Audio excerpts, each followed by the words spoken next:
preço dos alimentos continua dando bastante dor de cabeça para os brasileiros e também para o governo. O ministro da Agricultura, Carlos Fávaro, afirma que o governo busca medidas técnicas para garantir a estabilidade nos preços no Brasil.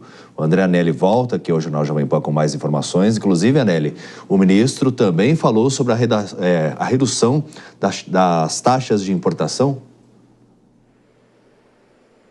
Exatamente isso, David. O ministro da Agricultura, Carlos Fávaro, primeiro, ele afirmou que o preço dos alimentos deve ser desacelerado por conta da boa safra que o Brasil deve registrar em diversas culturas. Segundo o ministro, o resultado se deve não apenas à eficiência do agronegócio, mas também ao que ele considera como um bom plano safra divulgado pelo governo no ano passado para o financiamento e custeio do setor.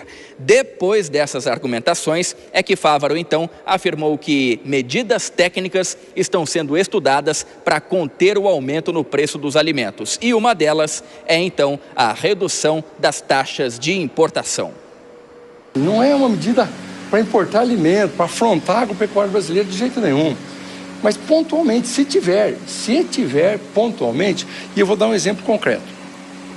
Em agosto do ano passado, a indústria de trigo, de farinha de trigos, mostrou que estava tendo um descasamento temporário entre o plantio, por conta, principalmente, o trigo se produz basicamente no sul do país. Agora que nós estamos migrando ele para o centro-oeste e para o Mato Piba, com o apoio da Embrapa na tropicalização de variedades.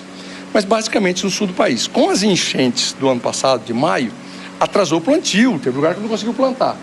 Com isso, já era em agosto e os estoques não estavam recompostos, não tinha nem previsão de começar a colheita. Talvez a colheita ia ser lá em novembro, dezembro, e não tinha a certeza do tamanho da safra de trigo. O que vem um pleito das indústrias de trigo? A liberação da alíquota, porque eles têm cotas de importação sem imposto.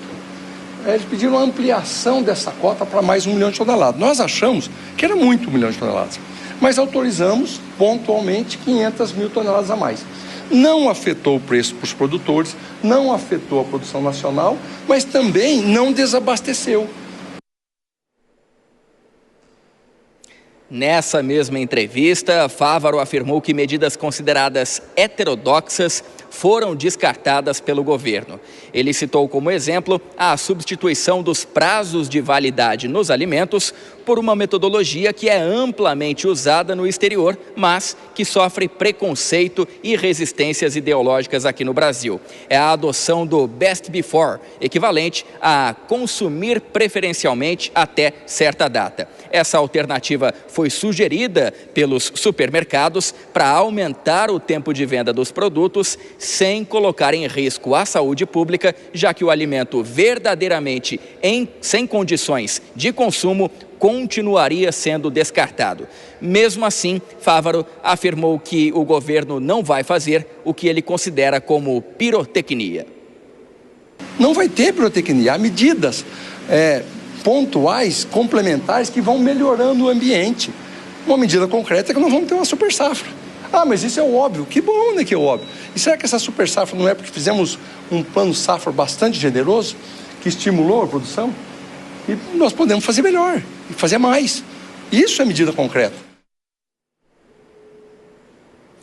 Essas afirmações foram dadas depois de uma reunião do ministro com Fernando Haddad da Fazenda. Segundo Carlos Fávaro, um novo encontro mais ampliado vai ser realizado amanhã com o ministro do Desenvolvimento Agrário e também com a Companhia Nacional de Abastecimento, a CONAB, tudo isso em busca, mais uma vez, da redução do preço dos alimentos. David.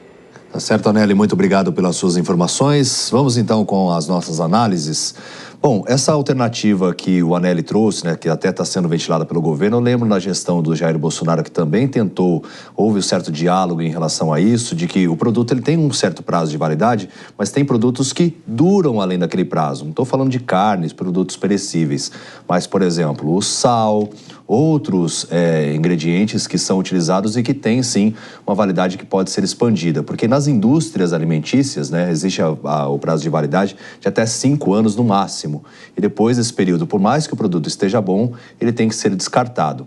Mas é uma medida impopular. E aí eu trago o seguinte pensamento para vocês. Imagina se o governo adota essa medida aqui no Brasil, que é utilizada em todo ao redor do mundo, até mesmo nos países mais desenvolvidos, e aí a oposição trabalhando na comunicação muito bem em relação de que, olha, a partir de agora os brasileiros vão comer alimentos vencidos. Será que realmente eles poderiam trazer essa alternativa ou não necessariamente, Dora? Olha, é o jogo da oposição, é claro que isso começou logo quando foi ventilado isso, já teve uma manifestação. Ah, vamos comer picanha, mas picanha estragada. Gente, é o jogo da oposição. O PT na oposição cansou de fazer isso. Não foi uma nem duas vezes que recorreu a estratagemas desse tipo. Agora, o que a gente vê, as manifestações do governo, o governo completamente atordoado, assustado com a história da inflação, que era uma bola cantada.